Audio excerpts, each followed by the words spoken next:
Hello నమస్తే, అందరు బాగున్నారా? మాకైతే హాలిడేస్ స్టార్ట్ అయిపోయాయి. మీ అందరికీ హాలిడేస్ ఇప్పుడు అయిపోయి ఉంటాయి కదా. ఇండియాలో అయితే పిల్లలందరూ స్కూల్కి వెళ్ళడం స్టార్ట్ చేసి ఉంటారు, కానీ మాకు మాత్రం ఇక్కడ ఇప్పుడే స్కూల్స్ అయిపోయాయి. సెప్టెంబర్ వరకు ఇంకా స్కూల్స్ ఉండవు, అంతవరకు హాలిడేస్ ఉంటాయి. సెప్టెంబర్ 3rd ఏమో నెక్స్ట్ రీఓపెన్ చేస్తారు. పండు 10th గ్రేడ్ అయిపోయింది, అభిది 4th గ్రేడ్ అయిపోయింది, 5th గ్రేడ్ వెళ్తున్నాడు ఇప్పుడు. పండు ఏమో 11th గ్రేడ్. పండు 10th క్లాస్ రిజల్ట్స్ కూడా వచ్చాయి. గోయింగ్ ఫార్వర్డ్ నేను ఈ వీడియోలో మీతో షేర్ చేసుకుంటాను వాటి గురించి కూడా. ఇక్కడ ఎగ్జామ్స్ అయిపోయిన వెంటనే రిజల్ట్స్ కూడా వచ్చేస్తాయి. అవి చెప్పే ముందు నేనేం చేస్తున్నానంటే, ఇక్కడ శనగపిండి ఒక కప్పు తీసుకొని అందులోకి హాఫ్ కప్పు వాటర్ యాడ్ చేసుకొని కొంచెం పెరుగు యాడ్ చేసుకొని దోశలాగా పోసుకుంటున్నాను. వాటిలోకి నేను కొంచెం క్యారెట్, క్యాప్సికమ్, ఆనియన్స్, కొత్తిమీర యాడ్ చేసుకుంటున్నాను. పన్నీర్ ఉంటే పన్నీర్ కూడా యాడ్ చేసుకోవచ్చు. మంచి ప్రోటీన్ రిచ్ బ్రేక్ఫాస్ట్ అవుతుంది అప్పుడు ఇది. రీసెంట్ డేస్లో ఇది నా మోస్ట్ ఫేవరెట్ బ్రేక్ఫాస్ట్. అసలు పెద్దగా ఏం చేసుకోని అవసరం లేదు, ఇది ఒకటి చేసుకొని పక్కన కొంచెం పికిల్ కానీ చట్నీస్ ఏమైనా లెఫ్ట్ ఓవర్ చట్నీస్ అలా ఉన్నా కూడా పెట్టుకొని తీసుకుంటే సరిపోతుంది. చాలా హెల్దీ బ్రేక్ఫాస్ట్ ఇది. అభి అయితే ఆ రోజు స్కూల్కి వెళ్ళాడు, ఆ రోజు ఇంకా లాస్ట్ డే అనమాట. బట్ పండుగకు మాత్రం ముందే హాలిడేస్ వచ్చాయి, ఎందుకంటే ఎగ్జామ్స్ అయిపోయాయి కాబట్టి. హాలిడేస్ రాలేదు, టీచర్స్ ఇంకేం రానవసరం లేదు, ఎగ్జామ్స్ లేకుంటే అని చెప్పారు. సో పండు మాత్రం ఇంట్లోనే ఉంది. And the next day results వచ్చాయి. అబ్బు, నీ రిజల్ట్స్ ఎప్పుడు వస్తాయి? అబ్బు, నీ ప్రోగ్రెస్ రిపోర్ట్ ఎప్పుడు వస్తుంది?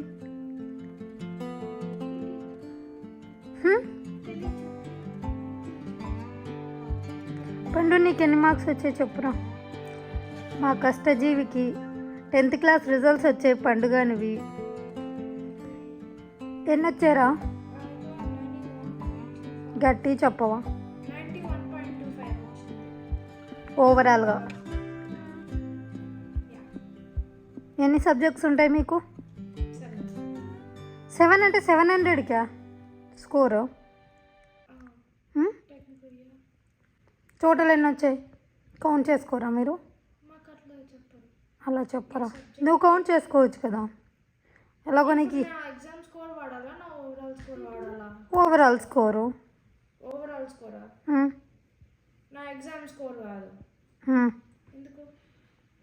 ఏదో ఒకట్లే, ఎన్ని వచ్చాయో చెప్పు ఈచ్ సబ్జెక్ట్లో. 10th క్లాస్ రిజల్ట్స్ చెప్పురా. మ్యాథ్లో 90 వచ్చింది, ఇంగ్లీష్లో 86 వచ్చింది, ఫ్రెంచ్లో 92, సైన్స్లో 93, ఇంకా ఆర్ట్లో 90, హిస్టరీలో 94. ఎన్ని సబ్జెక్టులు? నువ్వే ఎంచుకోవాలి. 6 ఏమో అయినట్టున్నాయి కదా. PAL is 96. PAL అంటే physically active living. That beep టెస్ట్లోవేనా? దాంట్లోనే హైయెస్ట్ వచ్చాయా? అంటే అది ఓవరాల్ స్కోర్, దానికి ఎగ్జామ్ లేదు. సో మొత్తానికి అన్ని మార్క్స్ వచ్చాయి నీకు. నెక్స్ట్ ఏం చేయబోతున్నావు? ఐబీ అంటే ఇంటర్నేషనల్ బ్యాకలోరియట్. నార్మల్గా ఏముంటుంది? పిఎస్పి అంటే పబ్లిక్ స్కూల్ ప్రోగ్రామ్. దానికి దీనికి తేడా ఏంటి? IB international. ఇప్పుడు నేను ఇక్కడ ఐబీ చేసి ఇటలీలో చదువుకోవాలంటే వాళ్ళు చూస్తారు. Because I did IB right, since it's international they know the curriculum. But Nova Scotia ఇప్పుడు నేను పిఎస్పి చేసి ఇటలీకి పోతా అంటే వాళ్ళకి నోవా స్కోషియా కరిక్యులం తెలియదు కదా, అప్పుడు ఐబీ చేస్తే బెటర్. ఓహో, ఐబీ అంటే international. How is it going to be, you think? Hard. It is going to be very hard. Yeah. 10th క్లాస్కే దూలు తీరిపోయింది కదా పండుగాడు. ప్రిపేర్ అయ్యా, రాకపోతే ఐ విల్ డ్రాప్ అవుట్ అంతే. రాకపోతే ఏంటి? Like if it's affecting my grades a lot I will drop out. 1 year వరకు చూడొచ్చా? Semester వరకు చూడొచ్చు. First if you want to change a course at the end of the semester you can do that. వచ్చేస్తేలే. ఏంట్రా అట్లా అంటావు? ఐబీమా ఇప్పుడు కూడా ఐబీకే ప్రిపేర్ అయ్యావు కదా. అది 2 సబ్జెక్టులే. 10thలో 2 సబ్జెక్ట్స్ అంటావా? 10thలో 2 అది కూడా ప్రీ ఐబీ, టెక్నికలీ ఐబీ కాదు అది, ఊరికే ఎక్కువ. సో ప్రీ ఐబీకే నీకు దూలు తీరిపోయింది. ఇంగ్లీష్ వాస్ ఫైన్, మ్యాథే కష్టం ఉండే. కానీ మ్యాథ్లోనే ఎక్కువ స్కోర్ వచ్చింది కదా. అది different why? Because it's provincial exam. Academic exam is different right. నేను నేర్చుకుంది ప్రీ ఐబీ లెవెల్ కానీ exam academic level. That's why it's easier. Okay, అందుకే ఎక్కువ వచ్చాయి. బట్ అదే ప్రొవిన్షియల్ ఎగ్జామ్స్ అంటే వచ్చేవి కాదు. ఐ మీన్ ఐబీ ఎగ్జామ్ అంటే రాదంటావు ఇంత స్కోర్. వచ్చే 90 రాదేమో, 80s వచ్చేదేమో. నీ మీద నీకు కాన్ఫిడెన్స్ తక్కువ రా అంతే. You can do it. కష్టమ్మా. నో, మా ఇయర్ బుక్లో అయితే ఐబీ గ్రాడ్యుయేట్స్ ఏమన్నారో తెలుసా? ఏమన్నారు? 0 out of 10 do not recommend. 0 out of 10 do not recommend. ఎందుకు? ఐబీ కష్టం కాబట్టి. ఒక్క పాజిటివ్ రివ్యూ కూడా చూడలే. నువ్వు ఏంటో అవన్నీ మైండ్లో పెట్టుకొని నెక్స్ట్ గ్రేడ్కి వెళ్తున్నట్టు ఉన్నావు. చదువుకుంటా. నీకు అదే చాలా హెవీగా అనిపిస్తుంది అలా అనుకుంటే. వాడి గోలలో వాడున్నాడు చూడు, ఎలా అయ్యావో తెలుసా అబ్బు నువ్వు. ఫుల్ ట్యాన్ అయిపోయావు ఎండకు పోయి. ఈ సైడ్ ఆర్డర్ చేసా. సో అదన్నమాట. బేసికల్లీ తను ఐబీ ప్రోగ్రామ్ తీసుకుంది. ఐబీ అంటే ఏం లేదు, మనకి ఇండియాలో అయితే ఎస్ఎస్సి అండ్ సిబిఎస్సి అంటాం కదా. సిబిఎస్సి అంటే సెంట్రల్ సిలబస్ ఉంటుంది కదా, అలా. Like if out of country వెళ్ళి పండు చదువుకోవాలి అనుకుంటే ఐబీ ప్రోగ్రామ్ చాలా హెల్ప్ఫుల్గా ఉంటుంది. కానీ తనకు అది చాలా చాలా టఫ్గా ఉంది. తనకనే కాదు, that course it self is very tough. అందులో కోర్స్ వర్క్ కూడా చాలా ఛాలెంజింగ్గా ఉంటుంది. అదేంటంటే స్టూడెంట్స్ని యూనివర్సిటీకి మంచిగా ప్రిపేర్ చేస్తుంది. సో పండు ఏంటంటే లాస్ట్ ఇయర్ అదే తీసుకుంది. లాస్ట్ ఇయర్ నుంచి ఐబీ కోర్స్ స్టార్ట్ చేసింది. ఈ ఇయర్ కూడా 10th క్లాస్ కూడా అదే ఉందన్నమాట. నెక్స్ట్ ఇయర్ ఇంకా క్రిటికల్గా అవబోతోంది. సో నేను ఫస్ట్ సెమిస్టర్ వరకు చూస్తాను. నాకు ఇంతే క్రిటికల్గా ఉంటే నేను డ్రాప్ అవుట్ అవుతాను, లేదు అంటే నేను మళ్ళీ అదే కంటిన్యూ చేస్తాను అని చెప్పింది. సో తన ఇష్టము. మేము ఎక్కువ ఫోర్స్ చేయాలనుకోలేదు తనని. అట్ ద ఎండ్ తను ఎక్కువ స్ట్రెస్ తీసుకోకుండా ఉంటేనే బాగుంటుంది అనిపిస్తుంది. ఎందుకంటే మేము 10th క్లాస్ చూసాం, తను ఎంత స్ట్రెస్ఫుల్గా అయ్యిందో. లైక్ డే మొత్తం ఇంకా దాని మీద కూర్చొనేది, మాతో ఏమీ టైం స్పెండ్ చేయలేదు. తను ఫుల్ స్ట్రెస్ అవుట్ అయిపోయింది. స్టార్టింగే ఇంత టఫ్గా ఉంటే ఇంకా గోయింగ్ ఫార్వర్డ్ ఇంకా ఎలా అనిపిస్తుందో అని మాకు కూడా భయంగానే ఉంది. అండ్ తను కూడా కొంచెం స్ట్రెస్ఫుల్గానే ఉంది. చూస్తాము ఈ ఫస్ట్ సెమిస్టర్ ఎలా ఉందో చూసి నేను అప్పుడు కూడా మీకు అప్డేట్ చేస్తాను. మీకు కావాలి, మీరు తెలుసుకోవాలి కెనడియన్ ఎడ్యుకేషనల్ సిస్టమ్ ఎలా ఉంది అని తెలుసుకోవాలనుకుంటే. ఇక్కడ భయపడకండి, నేను డీజే తీసుకున్నాను కదా, నా బర్త్డే గిఫ్ట్గా ఇచ్చారు మా ఆయన. అప్పటి నుంచి నేను దాన్ని వాడనే లేదు. లైక్ ఆల్మోస్ట్ 6 months అయిపోయింది.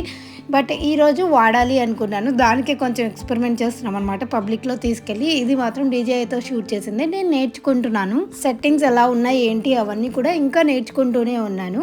సో ఇది పూర్తిగా నేర్చుకునేంత వరకు మాత్రం వదలను. వన్స్ వచ్చింది అంటే క్వాలిటీ మాత్రం చాలా చాలా బాగుంది. DJ Osmo pocket 3 creator combo తీసుకున్నాను నేను. సో అవి సెట్టింగ్స్ అవన్నీ ట్రై చేస్తున్నాను. ఫస్ట్ అది బయటికి తెచ్చి వాడితేనే కదా, ఇన్ని రోజులు ఆ భయంతోనే నేను వాడలేదు. ఇది ఎలా ఉంటుందో, ఈ కన్వీనియంట్గా ఉంటుందో లేదో షూట్ చేయడానికి అని చెప్పేసి. బట్ షూట్ చేయడానికి మాత్రం చాలా కన్వీనియంట్గా ఉంది. దాంతోపాటు క్వాలిటీ కూడా నాకు చాలా చాలా నచ్చింది. అయితే మేము ఎక్కడికి వచ్చాము అంటే, పండు 10th క్లాస్ రిజల్ట్స్ వచ్చిన తర్వాత మేము ఐస్ క్రీమ్ తినిపిస్తాము అని అంతకుముందు నుంచి ఎప్పటి నుంచి అడుగుతుంది అనమాట. సో బయటికి వెళ్ళి తిందాము, తినిపిస్తాను అని చెప్పాను నేను. అందుకే ఇంకా రిజల్ట్స్ వచ్చాయి కదా, ఆ హ్యాపీనెస్ని షేర్ చేసుకుందామని ఇలా మేము ఐస్ క్రీమ్ పార్లర్కి వచ్చాము. ఇలా బయటనే ఉంటుంది. కౌస్ అని చెప్పేసి కెనడాలో చాలా ఫేమస్, ఎస్పెషల్లీ నోవా స్కోషియా అండ్ పిఈఐ అనే ఒక ప్లేస్ ఉంటాయి అనమాట. అక్కడ చాలా ఫేమస్ అనమాట ఇది. ఐస్ క్రీమ్స్ చాలా చాలా టేస్టీగా ఉంటాయి. ఫ్లేవర్స్ కూడా వెరైటీ ఆఫ్ ఫ్లేవర్స్ ఉంటాయి. నేను పండు మ్యాచింగ్ అవుట్ఫిట్స్ వేసుకున్నాను. పండు తన బర్త్డేకి వేసుకుంది కదా, అండ్ నేను ఈరోజు వేసుకున్నాను. కావాలని అడిగాను, పండు వేరేది వేసుకుని ఉంటే మన ఇద్దరం మ్యాచింగ్ వేసుకుందామా అని చెప్పి అడిగి మరీ వేసుకున్నాను నేను. ఆ రోజు వెదర్ కూడా చాలా చాలా బాగుంది. నేను వచ్చేసి వెనీలా విత్ చాక్లెట్ చంక్స్ ఉండే ఐస్ క్రీమ్ తీసుకున్నాను. నాది కప్లో కాబట్టి త్వరగానే ఇచ్చేశారు. అండ్ పిల్లలు ఏంటంటే కోన్ కావాలన్నారు, వాళ్ళు కోన్లో తీసుకుంటున్నారు. టేస్ట్ చేయగానే ఎంత బాగా నచ్చిందో. సాడ్లీ మా ఆయన షుగర్స్ ఆపేశారు కాబట్టి తను టేస్ట్ చేయడానికి లేదు. తనకు బేసిక్గానే ఐస్ క్రీమ్స్ అన్న చాక్లెట్స్ అన్న ఏ ఉన్నా కానీ అంత ఇష్టం ఉండదు. అందుకే తనకి పెద్దగా క్రేవింగ్స్ కూడా ఉండవు. ఐస్ క్రీమ్స్ మనం తింటూ ఉంటే తను టెంప్ట్ అవ్వడం ఇలాంటివి కూడా ఏమి ఉండవు. బట్ పిల్లలకి మాత్రం బాగా నచ్చింది. వాళ్ళు చాక్లెట్ ఫ్లేవర్డ్ ఐస్ క్రీమ్ తీసుకున్నారు. దాంట్లోనే డిఫరెన్స్, బట్ బోత్ చాక్లెట్ ఫ్లేవరే ఉంటుంది. ఫైనల్లీ ఆ కోరిక కూడా తీరిపోయింది. ఐస్ క్రీమ్కి వెళ్ళాలి అని ఎప్పటి నుంచో అనుకుంటున్నాం, కానీ సరైన టైం రాలేదు. ఇంకా ఎగ్జామ్స్ అయిపోయి ఇద్దరికి హాలిడేస్ స్టార్ట్ అయ్యాయి కదా, ఫస్ట్ డేనే వెళ్ళి కౌస్కి వెళ్ళి అక్కడ ఐస్ క్రీమ్ తిన్నాము. అయితే పండుగ చెప్తున్నాను, నీ ఫ్రెండ్స్ని కూడా కావాలంటే ఇక్కడికి పిలిపించుకొని ఒకరోజు రండి మీరందరు కూడా కలిసి అని. అండ్ వన్ మోర్ థింగ్, పండు ఏమో ఇక్కడ ఆఫ్టర్ 16 years తర్వాత డ్రైవింగ్ లైసెన్స్కి అప్లై చేయొచ్చు అనమాట. దానికి కూడా ప్రిపేర్ అవుతుంది ప్రెసెంట్ హాలిడేస్లో అయితే. అది కాకుండా 16 years వచ్చిన తర్వాత వాళ్ళు పార్ట్ టైం కూడా చేసుకోవచ్చు. వాటికి కూడా అప్లై చేయాలని చూస్తుంది. తనకి ఇప్పుడు కాదు, అప్పుడు నేను పార్ట్ టైం చేయాలి అని ఎగ్జైటింగ్గా ఉందన్నమాట. మేమన్నాము ఫస్ట్ పార్ట్ టైం కంటే కూడా వాలంటీరింగ్ చేయమని. ఇక్కడ లైబ్రరీస్లో అలా వాలంటీరింగ్ చేస్తే కూడా క్రెడిట్ స్కోర్ వస్తుంది పిల్లలకి. అది వాళ్ళు యూనివర్సిటీస్కి వెళ్ళినప్పుడు చాలా హెల్ప్ అవుతుంది. సో మేము అది చెప్పామన్నమాట, వాలంటీరింగ్ చేయమని. సో వాటికి కూడా అప్లై చేస్తుంది. చాలా ప్రోగ్రామ్స్ ఉంటాయండి ఇక్కడ వాలంటీరింగ్కి కానీ క్రెడిట్స్కి, వీటన్నిటికీ రిలేషన్ ఉంటుందన్నమాట. ఈవెన్ తను భరతనాట్యం నేర్చుకుంటుంది కదా, అది కూడా తనకి హెల్ప్ అవుతుంది. యూనివర్సిటీకి వెళ్ళినప్పుడు క్రెడిట్స్ యాడ్ అవుతాయి. చెప్పుకోవాలే కానీ చాలా చాలా యూజెస్ ఉంటాయి, చాలా రకాలుగా హెల్ప్ అవుతూ ఉంటాయి. ప్రతి చిన్నది వాళ్ళకు వచ్చిన ఏదైనా కానీ వేస్ట్ అయిపోదు. ఇవన్నీ మేము పండు స్కూల్కి వెళ్తుంటేనే, పండు 10th class వచ్చేసరికి మాకు ఇవన్నీ తెలుస్తున్నాయి. అండ్ నెక్స్ట్ మేము యూనివర్సిటీకి ఎలా ఉంటుంది, ఫీజు ఎలా ఉంటుంది, ఇవన్నీ కూడా స్లోగా తెలుసుకుంటున్నాము. బట్ మీకు అవన్నీ ఇంట్రెస్ట్ ఉంటే డెఫినెట్లీ నేను అప్డేట్ చేస్తాను. ఎడ్యుకేషన్ రిలేటెడ్ చాలా ప్రోగ్రామ్స్ ఉంటాయి ఇక్కడ. ఇది తెలుసుకుంటూ పోతే ఒక సముద్రం లాగా బోల్డ్ అంత ఇన్ఫర్మేషన్ ఉంటుంది. నాకంటే ఎక్కువ పండుకి దీనిపైన ఐడియా ఉంది. తన స్కూల్లో వీటన్నిటి గురించి అప్డేట్ అవుతూ ఉంటుంది, తెలుసుకుంటూ ఉంటుంది. అది ఎప్పుడైనా ఒక వీడియో చేస్తానండి తన్ని కనుక్కొని. అయితే నేనేం చేస్తున్నానంటే బయట ప్లాన్స్ అన్నీ సర్దుకొని వచ్చాను. ఇట్లా ఫ్రిడ్జ్ ఓపెన్ చేసి చూడగానే దాంట్లో ఈ మిక్సీ గిన్నెతో సహా మా ఆయన చట్నీ ఫ్రిడ్జ్లో పెట్టారు. అది కనిపించింది. ఇంకేం చెప్తాను చెప్పండి. తను ఆ రోజు ఆఫీస్ వెళ్ళిపోయారు. పొద్దున్నే వెళ్తూ చెన్నా కర్రీ చేసి వెళ్ళారనమాట. తర్వాత మేము స్లోగా లేచాము. అభి ఏమో అప్పుడే లేస్తున్నాడు. ఈ అభి లేచేలోపు నేను మిగతావన్నీ సర్దుకుంటున్నాను. నాకు ముందు రోజు కొంచెం హెల్త్ బాగాలేదని చెప్పేసి నేను నైట్ ఏమీ సర్దలేదు. అండ్ ఆల్సో ముందు రోజు మాకు బ్యాడ్మింటన్ ఉంటుంది అనమాట. నైట్ 10కి ఇంటికి వస్తాము. ఇంకా బాగా అలసిపోయి పడుకున్నాను. ఇంకా నెక్స్ట్ డే పిల్లలు ఎలాగో పడుకున్నారు కదా అని చెప్పేసి మా ఆయన కూడా ఆఫీస్ వెళ్ళారు. నేను మిగతావన్నీ స్లోగా క్లీన్ చేసుకుంటూ ఉన్నాను. నేను ఇవి చెన్నా కర్రీ ఒకటి చేసి వెళ్ళారు. చపాతీస్ మేము లేచాక వేడిగా చేసుకుందాంలే అని చెప్పేసి నేను స్టార్ట్ చేశాను. పిండి అయితే ముందు రోజే కలిపి ఫ్రిడ్జ్లో పెట్టేశాను. స్టార్ట్ చేయగానే అభి లేచాడనమాట. ఇంకా లేచిన వెంటనే బ్రష్ చేసుకొని అమ్మ కాసేపు టీవీ పెట్టుకోవచ్చా, టీవీ చూడొచ్చా, ఇదే ఫస్ట్ క్వశ్చన్ ఉంటుంది అంది. అందుకే క్వశ్చన్ అడిగే లోపే నేను వచ్చి నాకు చపాతీలు చేద్దురా అని చెప్పి పిలిచాను. వాడు ఫస్ట్ టైం చేస్తున్నాడు. ఈరోజు చపాతీలన్నీ తనే కాల్చాడు. ఇంకా పండు పడుకొనే ఉంది. మేడం గారు ప్రిన్సెస్ లాగా కరెక్ట్ మేము ఇవి చేసి ఫినిష్ చేసే లోపు లేచేసాం. అండ్ గెస్ వాట్, మేము లేచి ఇవన్నీ చేసుకునేసరికి టైం 11:30 అయిపోయింది. మా హాలిడేస్ ఇలా నడుస్తున్నాయి. అబ్బో made his own chapatis today and he is proud of it. Okay, back to work. నేను ఇంకా ఒక క్షణం కూడా గ్యాప్ తీసుకోలేదు. ఫస్ట్ అయితే బయట చెట్లన్నీ నేను నీట్గా సర్దేసుకున్నాను. ఈరోజు నాకు టైం కుదిరింది. ఎస్పెషల్లీ రోజ్ ప్లాంట్స్కి అఫిడ్స్ ఉంటాయి కదా, అవి అటాక్ అయ్యాయి. దానివల్ల ఫ్లవర్స్ రావట్లేదు, అవి ఊరికే డ్రై అయిపోయి చచ్చిపోతున్నాయి. మొగ్గలు వచ్చినా కూడా అంతటితోనే అవి డ్రై అయి పడిపోతున్నాయి. సో వాటన్నిటిని క్లీన్ చేశాను. ఆ ఫిట్స్ అన్నిటిని కిల్ చేసేసాను అనమాట. చేత్తోనే క్లీన్ చేయాల్సి వచ్చింది. నా దగ్గర నీమ్ ఆయిల్ లేదు కాబట్టి. ఆ తర్వాత ఇంకా మా ఆయన కూడా మధ్యాహ్నం 1:30కి వచ్చారులేండి ఇంటికి. వస్తూనే నాకు ఫ్రెష్గా ఒక టీ పెట్టించారు వేడివేడిగా. తను వచ్చేంత వరకు నేను టీ తాగను, తన చేత్తో పెట్టేసేనే తాగుతాను. నా చేత్తో నాకు అంత టేస్టీగా అనిపించదు. ఈలోపు నేను కిచెన్ అంతా నీట్గా క్లీన్ చేసుకున్నాను. చూడండి, మొత్తం వాష్ చేసి సామాన్లన్నీ ఎత్తిపెట్టేశాను ఎక్కడొక్కడ. ఆ తర్వాత గ్రాసరీ స్టోర్కి వెళ్ళారనమాట. వస్తూ ఆఫీస్ నుంచి వస్తూ గ్రాసరీ స్టోర్కి వెళ్ళి అక్కడి నుంచి ఇంటికి వచ్చారు. సో గ్రాసరీస్ ఏవైనా కావాలి అనుకుంటే మా ఆయన మండే ఆర్ ట్యూస్డే వెళ్ళి తీసుకొని వస్తారు. తను వీక్లీ ట్వైస్ ఆఫీస్కి వెళ్ళాల్సి ఉంటుంది అనమాట. ఒక వీక్లో 2 days మాత్రమే ఆఫీస్ వెళ్ళాల్సి ఉంటుంది కాబట్టి ఆ 2 daysలోనే తనకి ఎప్పుడు కుదిరితే అప్పుడు ఇంటికి వచ్చేటప్పుడు గ్రాసరీస్ తీసుకొని వచ్చేస్తారు. Especially pickles. ఇంట్లో పికిల్స్ అస్సలు లేవు. పిల్లలకేమో పికిల్ లేనిది వాళ్ళకి ఎలాగో అనిపిస్తుంది. అంటే ఏం చేసినా కానీ ఉప్మా కానీ ఉగ్గాని కానీ ఇలాంటివి ఏం చేసినా కానీ అందులోకి పికిల్ నంచుకొని తింటారు. ఇంకా ఇంట్లో ఏం చేయలేదు అంటే కూడా అన్నం పికిల్తోనే తినేస్తారు. అది లేకపోతే కాళ్ళు చేతిలో ఆడినట్టు అనిపించదు. సో ఒక మ్యాంగో పికిల్, ఒక మిక్స్ వెజ్ పికిల్ తీసుకొచ్చారు. అండ్ దెన్ మా ఇంట్లో పీనట్స్ ఎంత అయిపోతాయి అంటే అన్నిటికంటే ఎక్కువ పీనట్సే అయిపోతాయి. కందిపప్పు అన్న అయిపోతుందో లేదో కానీ అంత త్వరగా పీనట్స్ మాత్రం అంత త్వరగా అయిపోతాయి. అండ్ దెన్ నేను అంటున్నాను ఇడ్లీ పిండి. ఓకే, ఇడ్లీ పిండి అంటే మేము MTRది తెచ్చుకుంటాం ఎక్కువ. అండ్ దోశ పిండి మాత్రం ఎప్పుడు తెచ్చుకోము. ఎప్పుడైనా ఒకసారి ఇలా తీసుకొని వస్తారు. అందుకే నేను అంటున్నాను ఇంట్లో నానబెట్టేస్తాను కదా, ఎందుకు తీసుకొచ్చామని చెప్పి. బట్ ఎమర్జెన్సీకి మాత్రం అలా ఒక దోశ పిండి అయితే ఉంటుంది. రైస్ ఇడ్లీ మాత్రం ఎప్పుడూ ఉంటుంది ఇంట్లో, ఎందుకంటే మేము అదే యూస్ చేస్తున్నాం ఈ మధ్యన. నేను ఇంట్లో ఇడ్లీ పిండి అవేం వేయట్లేదు, ఎందుకంటే అట్ ద ఎండ్ టేస్ట్ మాత్రం ఇంట్లో చేసిన దానికంటే బాగా వస్తుంది. బాగా ఫ్లఫీగా మెత్తగా కూడా వస్తున్నాయి అన్నమాట ఇడ్లీస్. ఆ తర్వాత ఇంకా నేను ఈ ప్రొవిజన్స్ అన్ని స్టాకప్ చేస్తున్నాను అనమాట. ఎక్కడివక్కడ డబ్బాల్లో అప్పటికప్పుడు తీసి పెట్టానే అనుకోండి, ఒక పని అయిపోతుంది. లేదు అంటే ఇంకా మళ్ళీ గ్రాసరీ ప్యాంట్రీని ఆర్గనైజ్ చేసేంత వరకు అవి అలానే ఉంటాయి. నాకు వీడియో చేస్తున్నాను ఆ రోజు అంటే ఇంకా మోటివేషన్ వస్తుంది, అన్నిటినీ సర్దేస్తే ఒక పని అయిపోతుంది కదా అని చెప్పేసి. ఇంకోటి చెప్పడం మర్చిపోయాను. ఇప్పుడు ఇక్కడ ఎలా ఉంటుందంటే పిల్లల 10th క్లాస్ గురించి చెప్తున్నాను నేను. నెక్స్ట్ మనకి ఇండియాలో అయితే inter first year, inter second year ఉంటుంది కదా. ఇక్కడ ఏంటంటే 10th తర్వాత 11th గ్రేడ్, 12th గ్రేడ్ ఉంటుంది. అంతవరకు హై స్కూల్ అనే అంటారు. ఆ తర్వాత యూనివర్సిటీకి వెళ్తారు. మనమైతే కాలేజ్ అంటాము, ఇక్కడ యూనివర్సిటీ అంటారు. 12th తర్వాత కొన్ని యూనివర్సిటీస్కి అప్లై చేస్తారు. ఏ యూనివర్సిటీలో వస్తే అక్కడికి వెళ్ళాల్సి ఉంటుంది. మా ఊర్లో అయితే ఒక ఫేమస్ యూనివర్సిటీ ఉంది, డల్హౌసీ యూనివర్సిటీ అని చెప్పేసి. పండు అయితే అక్కడే అప్లై చేస్తా అనింది.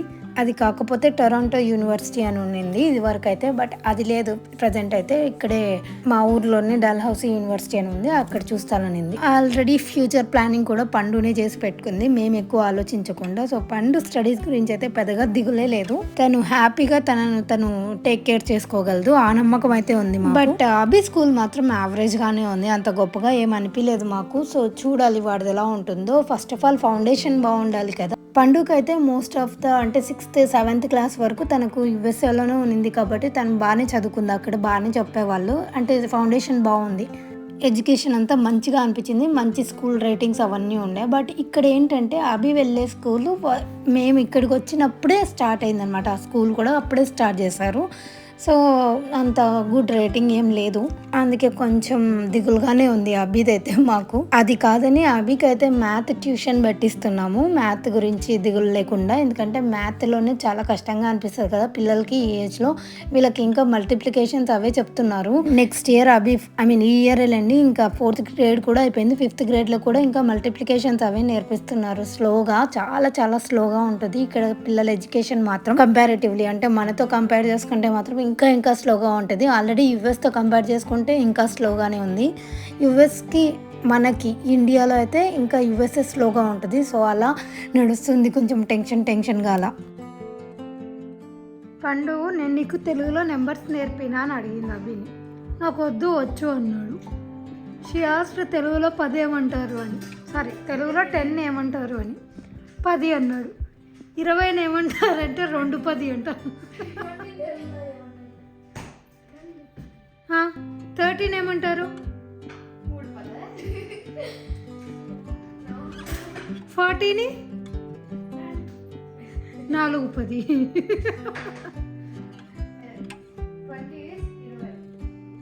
10. అండ్ ఈ హాలిడేస్లో మేము చేస్తున్న ఇంకొక యాక్టివిటీ రోజు ఏంటి అంటే పిల్లల్ని ఒక 1 hour అలా బయటికి తీసుకెళ్తున్నాము. అభిని అయితే తీసుకెళ్లాల్సిన అవసరమే లేదు, వాడు రోజంతా బయటనే ఉంటున్నాడు, వాళ్ళ ఫ్రెండ్స్తో ఫుల్గా ఎంజాయ్ చేస్తున్నాడు, టైం పాస్ అయిపోతుంది. బట్ పండుని మాత్రం డెఫినెట్లీ అలా 1 hour వాక్కి తీసుకొని మాతో పాటు వెళ్తున్నాం అనమాట. పండుతో కబుర్లు చెప్పుకుంటూ నడుస్తూ ఉన్నాము. యూజువల్లీ మేమిద్దరం ఉంటే 45 minutesలో టకటక స్పీడ్ వాక్ చేసుకుంటూ వచ్చేస్తాం నేను మా ఆయన. బట్ పండు ఉంది కాబట్టి నిదానంగా 1 hour మాట్లాడుకుంటూ అలా స్పెండ్ చేసుకుంటూ వాక్ చేస్తున్నాము. కొంచెం ఎక్కువ టైమే పడుతుంది. ఈరోజు అభి మాతో వచ్చాడు, సో పిల్లలతో మంచిగా టైం స్పెండ్ చేస్తున్నాము హాలిడేస్ అయితే. ఈ వ్లాగ్ అయితే ఇంతటితో ఏం చేస్తున్నాను. హోప్ మీ అందరికీ ఈ వీడియో నచ్చింది అనుకుంటున్నాను. వీడియో నచ్చినట్టయితే లైక్ చేయడం మర్చిపోకండి. అండ్ మీరు ఇంకా మన ఛానల్ని సబ్స్క్రైబ్ చేసుకోలేదంటే సబ్స్క్రైబ్ చేసుకోండి. బాయ్.